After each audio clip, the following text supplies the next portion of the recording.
V Sloveniji je samo še 85 kovaških mojstrov, pa še ti so večinoma specializirani le za posamezna opravila, kot so podkovanje konj, izdelovanje orodja in oblikovanje okrasnih izdelkov.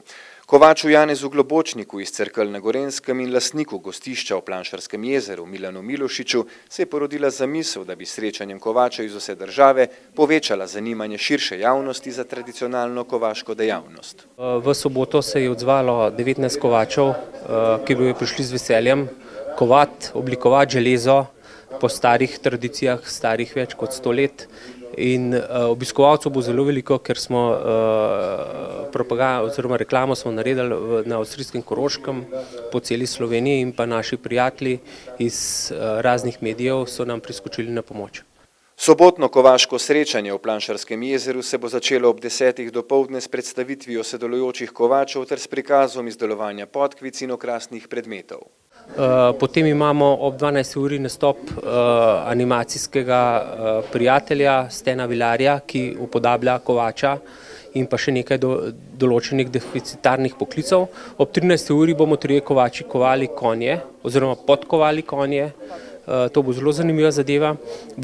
Med tem časom pa bo tudi vzrejni center lipicancev Marc brezplačno vozil obiskovalce s kočijo okrog Planšarskega jezera.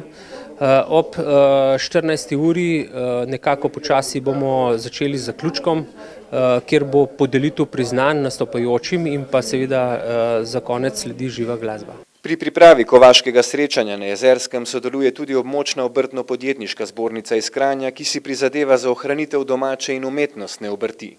Ja, v Kranjski zbornici imamo trenutno 17 zasebnikov, ki se ukvarjajo z domačo in umetnostno obrtjo, kar nas veseli, kajti število ne pada. Vemo, da so to dejavnosti, ki nekako niso tržno na takem donosu, da bi se splačale, ampak kljub temu kot zbornica se zelo trudimo, da v bistvu ohranjamo in spodbujamo mlade tudi v tej smeri. Če bo prvo kovaško srečanje na Jezerskem upravičilo pričakovanja, bodo k pripravi naslednjih pritegnili tudi obrtno-podjetniške zbornice iz drugih koncev Slovenije.